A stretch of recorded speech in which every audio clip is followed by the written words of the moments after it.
Today I'll be reviewing the Samsung Galaxy S9. So this phone was released way back in 2018. You might be asking, why am I reviewing a 3-year-old phone in 2021? Well, now it's actually over 3 years old.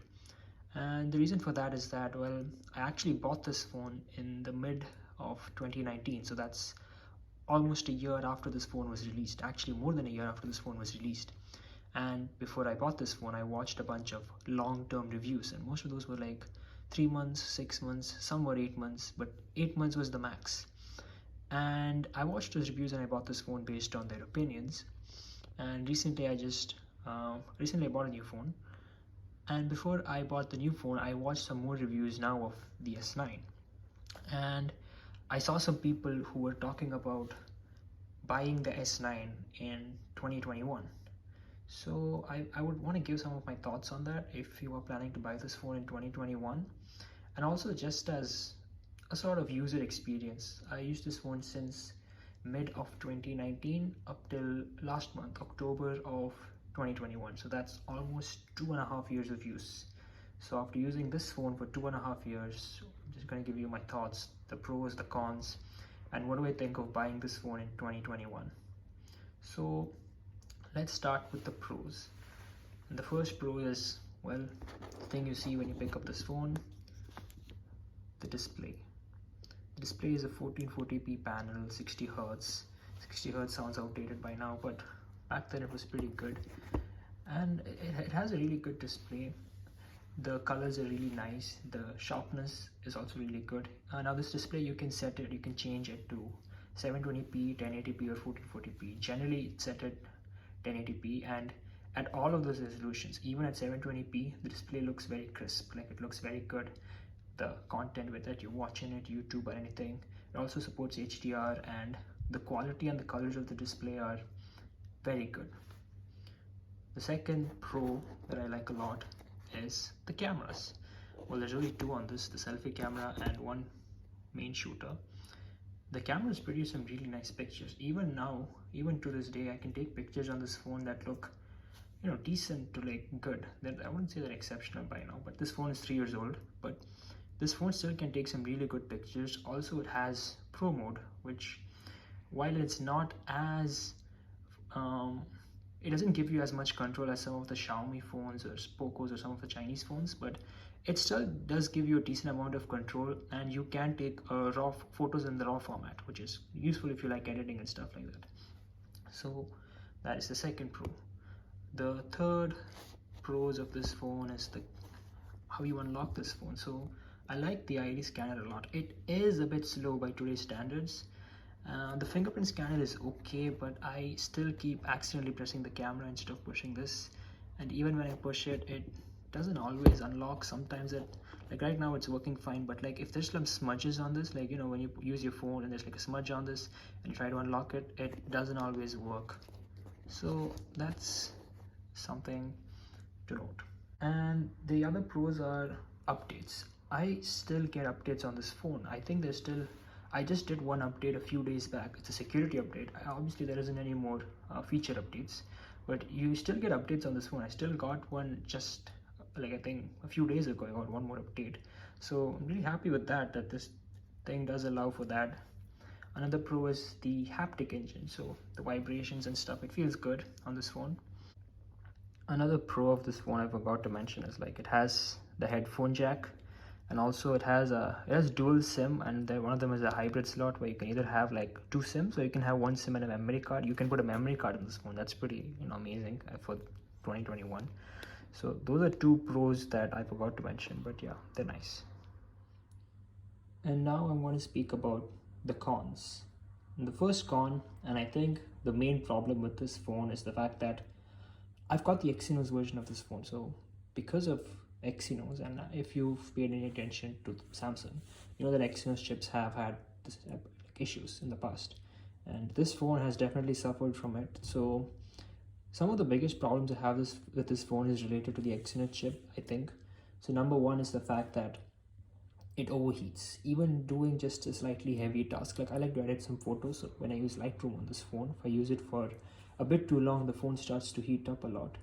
if you start gaming, then it's really hot. Like, yeah, I've had an app to monitor the temperature, and it went up to like over 45, sometimes even touching 50 degrees when you play like Call of Duty on higher graphics settings, or like PUBG when it wasn't banned in India. So I'm from India, so that's why. Then the other thing about Exynos is the battery drain. So this phone already has a small battery. It just has a 3000 milliamp hour battery. On top of that, the Exynos chip drains. And in the beginning, now this is why I said I wanted to make a long-term review, because in the beginning when I bought this phone, I would say for the first 6 months it was giving me like good battery life. Like, for the time, it was really good battery life. I was getting around, I would say, 6 to 7 hours, sometimes 8 hours, very rarely 8 hours, but 6 to 7 hours of battery life with like normal to like some heavy use, like cameras, a little bit of gaming, and just normal everyday apps like WhatsApp, Instagram, and all that. But later on, I would say after like a 6-month period, that dropped. It dropped, and I was still getting like 5 to 6 hours, maybe 7 hours, like that. And again, it was like I could tell that it was lower, it wasn't as good, but I was like, it's not too bad, it's still usable, it's still fine. For a 3000 mAh battery, that's all you can expect, I thought. But then after a year, it really dropped, and now I was getting battery life between 4 hours to like 5 hours. Now this was like, I would say, almost a year after I started using this phone. So a year after I started using this phone, I'm getting between 4 to 5.5 hours of screen on time. And this was mostly with like light to some heavy use. Again, my usage patterns have been somewhat consistent. Like, I play a bit of games. I mostly just use it for WhatsApp to check notes and stuff like that, like college notes in PDF format. Then towards the end, so like I said, I've used this phone till just last month, October 2021. So what I noticed was that towards the end, the battery life was really bad. Like, I was getting somewhere between 3.5 to 4 hours, and towards the very end, it was like 3 hours. 3 hours of screen on time, that's it. 3 hours of screen on time with light use. If I use it like on Wi-Fi, just watching YouTube videos, maybe I'll get like 4 hours. But if I even do anything else, if I use mobile data, if I use a bit of GPS or navigation, 3.5 hours, that's what I get. 3.5 hours of use on a flagship phone that is just 2 years old. And that was really bad, and it started getting really bad, I would say, like end of last year to like the beginning of this year.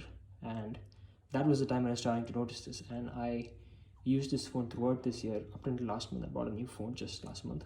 So this phone has really bad battery life, and I think it's a combination of the small 3000 milliamp hour battery and the Exynos chip. So that's like the biggest caveat of this phone. And the thing is, right, when your battery starts deteriorating, what happens is like the overall performance of your phone also goes down. So towards the very end, like the past, I would say 4 or 5 months, this phone has been lagging with everything. Forget gaming and all, I mean, it works, but there is like massive lag.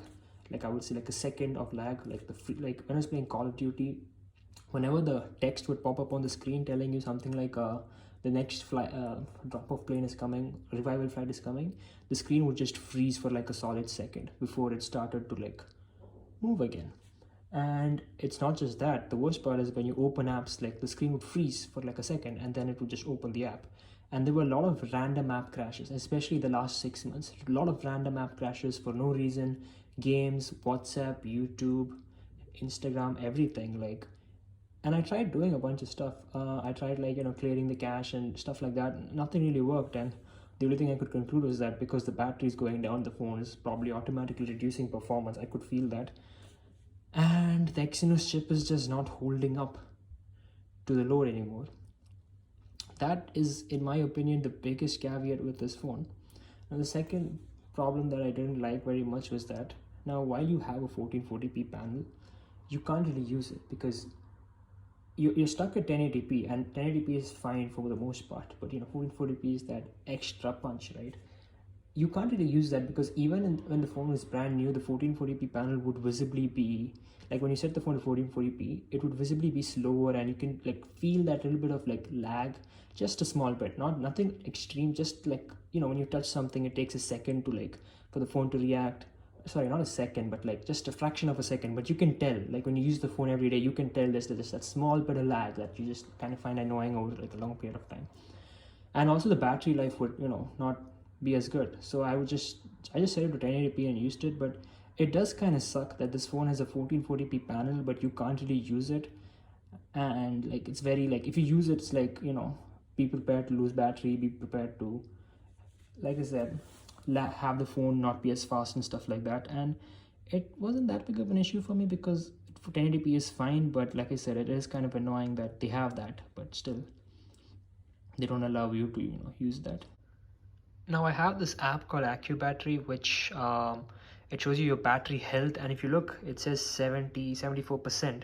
Now I know it shows you're like based on one session. That's because I had this app before, but I deleted it because I heard that if having this app running in the background will reduce your battery life. So I was like, and I was already having bad battery life, so I deleted it. But now I got it back just for this review, and I did just one session. But this is accurate. Like, I was in previous, like when I used this previously, also it was showing like around 74-75% battery health. And again, I just want to say, like, I've used this phone for 2.5 years. That's, generally you think a phone will start falling apart around the 3-year mark, but this phone started falling apart, I would say, after like the 1.5-year mark. After like 1.5 years to like the end of the second year, this phone just started like giving very bad performance, like not ideal. And it's not just not ideal, at certain points it was actually unusable with how much battery life it was having. I couldn't go out without a charger. And yeah, I also got the Samsung's warning for talking about battery health deteriorating and performance will be down because of that, and that I should get my battery changed. I would say like around 2 months ago I got that message. So yeah, this is what this is like the biggest problem for me with this phone, I would say. Now, to answer the question of should you buy this phone in 2021, after using this phone for 2.5 years, my personal opinion is no. Because look, this phone got updates till now, but it probably won't be getting much like any more updates in the future because it's pretty old at this point. And there are much better phones you can buy right now for like maybe a little bit more or like around the same price. Like I would say look in if you want Samsung itself, I would say look in the A series, like the A50, the A70 especially is, I think, is pretty good. Then you can also get like look at phones something like, if you're willing to wait and you're willing to spend a bit more, you can wait for something like the S21 Fan Edition, because I heard that's coming beginning of next year. Or you could buy the S20 FE 5G. It has a Snapdragon 865, 4500 milliamp hours of battery, and that's like way better than this phone. Or if you want to like go even cheaper, you can buy the S10 Lite, Snapdragon 855. And the best part about these phones is that they have the Snapdragon chip and not the Exynos chip. While the Exynos chips of the newer phones are good, I think they might be, if you're looking for this phone in 2021, I'm guessing you don't have that much of a budget. So yeah, I would say go for something like the S10 Lite, the S20 FE 5G, not the normal one, because the normal one has the Exynos 990, which is a horrible chip. Get the S20 FE 5G or like the A70 or something, because those are much better phones than this, just because of like the battery. Like this battery deterioration, like once your battery goes down, your like everything in your phone, like your performance goes down, your chip gets like throttled faster, there's a lot of overheating and stuff. So I would say don't buy this phone in 2021. I know there are videos saying that this phone is good in 2021, but I don't think so, especially like if you want to play games and stuff. With the load that the current games are throwing at phones, you definitely want to look at a phone with a bigger battery and a bit more of a powerful chip, also more efficient. And the Exynos chip, especially if you're buying an Exynos variant, it's not good. Now, if for whatever reason you are planning to get this phone, or like you are still like convinced to get this phone, or maybe you're getting it from a friend, or like someone is giving it after they used it, just check its battery health, and I would say replace the battery. If they've used the phone for a bit, or if your battery health is like below 80%, I would say replace your battery, because that could probably help you use this phone for like probably like 3 years, 3.5 years. But I would not personally recommend using this phone. But that has been my review for the S9 in 2021. Thank you for watching. If you liked the video, please like and subscribe to my channel. I just want to say I'm not going to be a tech channel. I just did this because I had this phone, I don't know what exactly I'm going to be doing, but stick around and you'll find out. But yeah, thanks for watching. Peace.